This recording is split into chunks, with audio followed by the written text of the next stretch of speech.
Not much policy, but a whole lot of chaos on Capitol Hill yesterday. Attorney General Pam Bondi sparring with some very, very angry Democrats during a House Judiciary hearing. It went like this.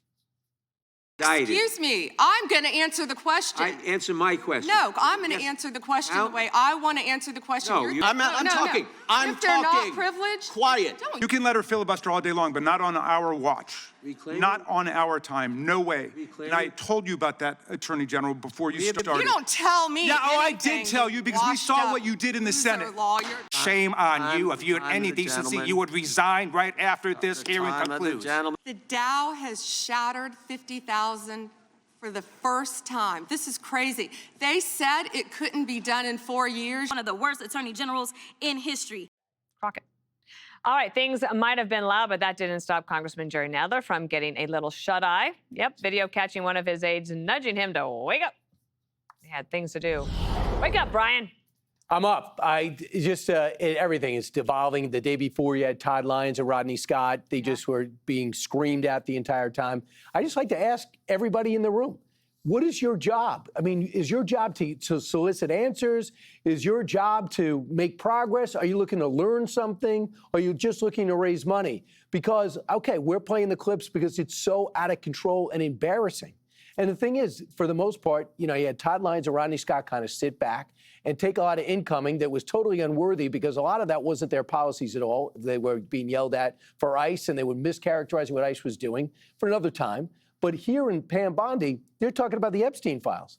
Let's be honest. The Epstein files have totally blown up in the Democrats' face. Two insincere lawmakers, Ro Khanna and Tom Massie, who sat on it for 4 years, had no interest when Joe Biden was president or Donald Trump was president the first time. Now, all of a sudden, have to do it for the survivors. No one's talking about the survivors now. They're trying to see if they can get Donald Trump. And the only thing that came out of the last million pages was people trying to plot and plan against Donald Trump with Jeffrey Epstein, and Donald Trump talking to the sheriff, thanking them for going after Epstein, putting him away, charging him, and said horrible things about Maxwell. So that's why people are up in arms, because every day someone like Peter Attia or the founder of LinkedIn or somebody else is caught over there saying something that they said didn't happen. It turns up it's in the Epstein files. So the whole thing is blown up in the Democrats' face. And they want Pam Bondi. Pam Bondi's not going anywhere. You can yell at her all you want. I think the yelling, to me, Kennedy, I always find it so unpersuasive for everybody. Yeah, so Scott Bessent went before Congress and was very calm, was very measured, and he has become the king of laconic sick burns. Like, he can absolutely destroy you, and it won't raise his heart rate or his blood pressure. And that is a lesson that Pam Bondi needs to internalize, because it's different. She comes off like a shrieking Karen. It's like, I want this country to do well. I want to be convinced that the president, I don't care what administration it is, that we're on the right track. And the people who are in charge of every aspect of the federal government, they have their position locked up, and they're doing the very best they can with an incredibly talented team. When she's this emotional, it looks like she's lost a little bit of the edge, and she seems very, very unpersuasive. It feels like the job is consuming her. She needs to tone it down a little bit. And, she apparently had a burn book of insults that she was doling out to everyone.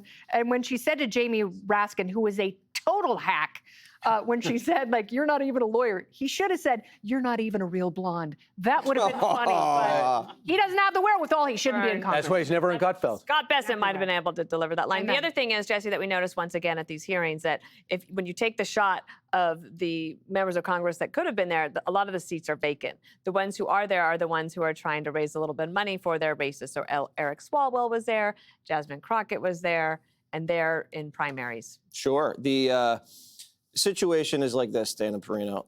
Trump kicked Epstein out of Mar-a-Lago, then called the cops on him, then arrested him, arrested Maxwell, and they're like, release the files. He's like, you sure you want me to? You really sure you want me to? Fine, have at it. And they're still yelling at his people. Right. It's politics. She's got to go up there. She takes her lumps. They scream. I used to think we should treat men and women differently. I don't believe we should anymore.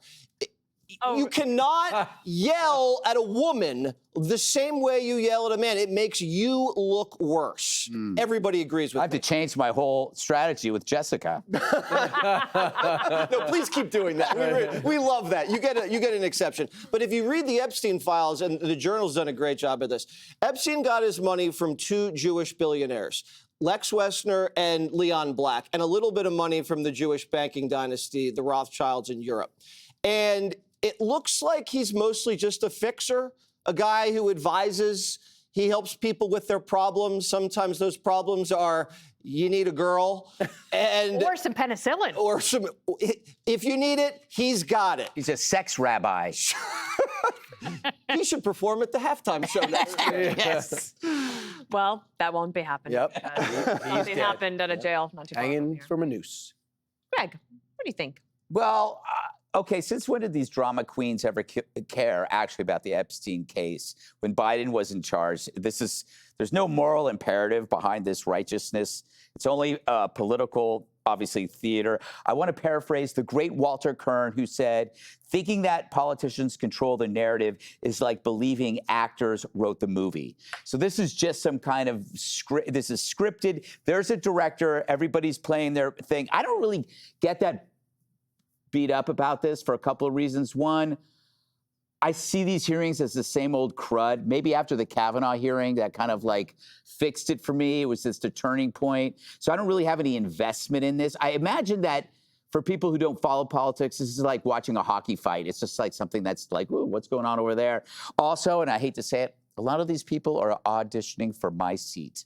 Oh. And your seat, too. Not yours, Dana. You're much too nice. But it's like, you know, a lot of these people, like, they know that they're being filmed, and they're like, filmed. What year is this? Yeah. Back in the day, we had big cameras. And kinescopes. Yeah, kinescopes. But it's like, you know, so I think, you know, a lot of that kind of gets them, like, how did I do? How did I, like, everybody's like... They know immediately because they get small dollar donations, and that's what this is. Yeah, but I do, like, I also understand that these witnesses are finally responding with the respect these imposters deserve. It's like, I keep thinking, like, what would I do if I was there? I could not take any of those bozos seriously. And all they're doing is ideological target practice. So I'm sitting there and I'm supposed to go, yes, sir, no, sir. No, I'm just gonna go, you're not real. I'm looking at Raskin, you're not real. You're a bot. You're no better than a bot. You're programmed by somebody else. I don't have to respect you. That's kind of what Bessent's doing. Yeah. He's like sitting there going, right. Bessent's face tells you that I'm so much better than you people are. It's not funny. He's better. He's richer. Yeah. But if you don't interrupt, he gets all the chicks. I mean, he can make the claim about the Dow at 50K. Yes. Right. The other thing, though, especially at the ICE hearing from the other day, it's that all of those guys, like Todd Lyons, they work 18 hours a day minimum. And they're looking at these guys who are just basically trying to yell at them so that they can get out of town and go raise more money. But they leave no time to answer. So if you don't interrupt and say something, so you don't. Annoying. It looks like you agree. To be honest, I feel like it's a broken system, like the primary debates with 10 people. I think it's a broken system and it needs to be changed. Click here to subscribe to the Fox News YouTube page to catch our hottest interviews and most compelling analysis. You won't get it anywhere else.